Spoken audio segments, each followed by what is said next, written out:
Imagine a New Zealander who conquered the small-sat world with a tiny rocket is now stepping up and building a mid-class monster that's set to compete with SpaceX. And all of this in record time. Rocket Lab's Neutron is not just a rocket, it's the proof. Agility beats bureaucracy, but does it deliver on its promises? From turbulent development to the tough market. Let's dissect neutrons and see if it becomes the Falcon killer or just a nice try. On the occasion of the upcoming launch, or with the maiden flight of Neutron still planned for this year, let's take a closer look at Rocket Lab, their Electron, and this extraordinary rocket. My name is Serwan and this is Maxi. Maxi, let's take off. Before we dive into the depths of Neutron, let's take a detailed look at Rocket Lab as a whole. A company that has risen like a phoenix from a garage and today represents a stronghold of the new space movement. Founded in 2006 by Peter Beck. In New Zealand, a country without a real spaceflight tradition, it all began with do-it-yourself rockets and crowdfunding. In 2017, the orbital success came with Electron, which has completed over 50 launches to date. Beck, an engineer through and through, has turned Rocket Lab from a startup into a publicly traded giant. Their initial public offering took place in 2021, and they are listed as RKLB on the Nasdaq. As of the 26th October 2025, the stock price is around $64.5, which corresponds to a market capitalization of about $3.2 billion. That's a growth of over 150% in a year despite volatility. This shows investors are betting on rockets' diversification, which goes far beyond launchers. We'll take a look at that in a moment. That's also essential because every one of the 50 Electron launches has burned money. But we'll get to that in a moment. Rocket Lab is not just a pure rocket launcher. The company is much more than that. It covers several core areas. On one hand, launch services, which include launches with the Electron and soon with the Neutron. On the other hand, space. Here they build satellite buses like the Photon and then separation systems. These are separation mechanisms for payloads. In the second quarter of 2025, Rocket Lab achieved a record revenue of $144 million. That's an increase of 36% compared to the previous year. For the third quarter, they are forecasting 145 to 155 million. Revenue from products like satellites and components increased by 28%, while services such as launches and missions even rose by 52%. This mix provides stability. The Photon is a customizable satellite bus. It has been flying since 2019 and has completed over 20 missions. It often serves as an escrow for customer payloads, acting as a secure platform. In addition, there are hypersat buses for constellations and software like the Endeavour Command System for autonomous operations. As you can see, Rocket Lab has diversified far beyond just rocket launches. So you can go to them and order a satellite and you get everything from a single source, from design to manufacturing all the way to launch and operational management. That's a very attractive model and removes many barriers, especially for smaller clients. But here's where the elephant enters the room. Electron launches are loss-making. Yes, every flight costs Rocket Lab money on net. Estimates range from $5 to $10 million lost per launch, despite a price of $7.5 million. Why? It's a strategy. Although at first glance, in absolute numbers, that looks like a relatively low price, it actually amounts to a very high price per kilogram.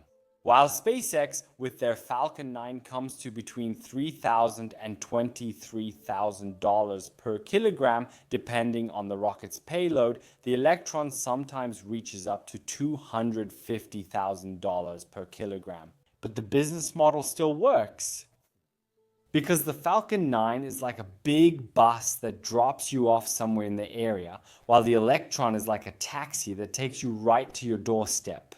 This way, you save on expensive in-space propulsion systems. The low margins secure market share. They have over 20% in the small launch segment that builds up the backlog, which amounts to over $1 billion. And it trains the teams for Neutron. It's an investment in the future, like Amazon gave away books for years to build up Prime. In addition to all that, they've perfected 3D manufacturing techniques and are making money from it as well. They developed and patented a 3D printer that can create different structures using carbon fibers. They also used it to make fuselages for Virgin Orbit before the company went bankrupt. And on the side, they test hypersonic vehicles for the United States Air Force. In the meantime, they have factories in Long Beach and Auckland. On the Mahia Peninsula in New Zealand, they have their 2 launch pads for the Electron. And soon their operations will begin from the Mid-Atlantic Regional Spaceport in Wallops, Virginia in the United States of America. They are an important and global player. Despite losses of 27 million in the second quarter, they have liquidity of 754 million. So they know how to manage their money too. Peter Beck is the founder and CEO of Rocket Lab, and his mantra is launch is just the beginning. So the launch is just the beginning. And you can tell because at Rocket Lab, things start long before the launch and continue long after. Development began in 2021 when Rocket Lab recognized the limits of Electron. Small payloads were no longer enough. Milestones followed quickly. In 2022, the first tests of the Archimedes engines. In 2023, a $100 million funding round. In 2024, hot fire tests and qualifications of the carbon fiber structures. Among them was an impressive tensile test in April 2025 with 590 tons. In May, the company secured a US Air Force contract. According to this, the Neutron is to be evaluated for cargo transport. And in August, Launch Complex 3 was opened in Virginia. The first flight is still planned for this year, that is 2025, which is ambitious after a delay in 2024. But I really wouldn't be surprised if the launch slips into next year. Where is it primarily launching from? From Rocket Lab Launch Complex 3 at the Mid-Atlantic Regional Spaceport on Wallops Island in Virginia, United States. It offers EITAS safety systems and access to the US East Coast, with focus on defense missions, including a backup for chimerical launches and potential for Florida. The pad is optimized for reuse, including an offshore landing platform for the booster. The specs make Neutron a real beast. 43 meters tall with a 7-meter diameter. Very unusual shape, but powerful.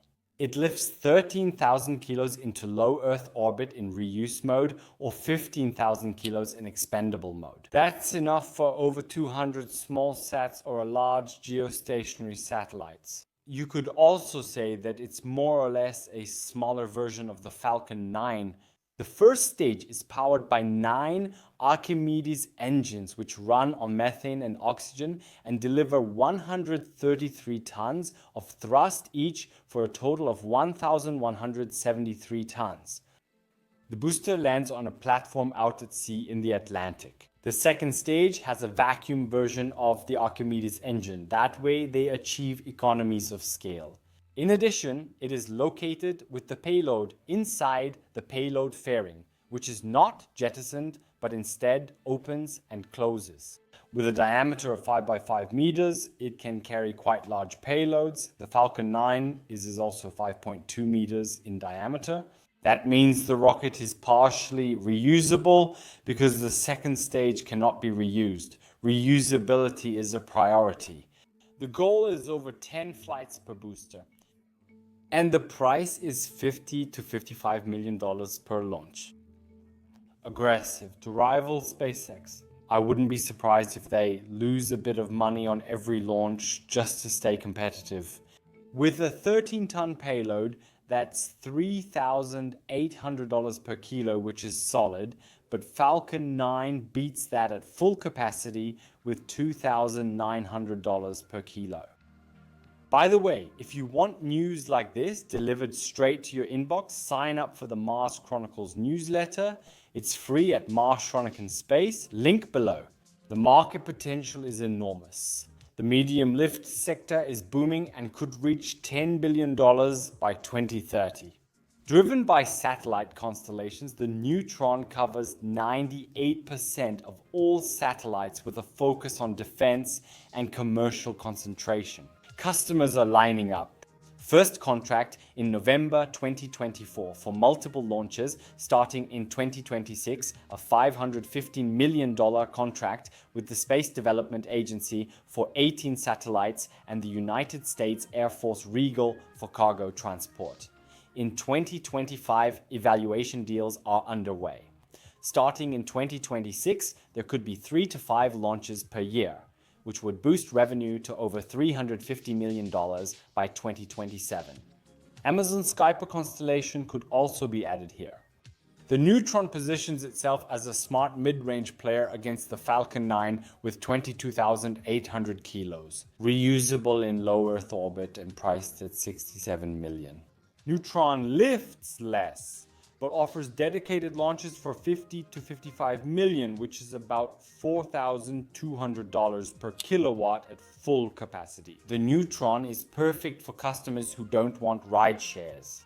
Falcon dominates with over 90% market share, but Neutron is gaining niches through speed and US-only options, theoretical oddities, and industrial focus.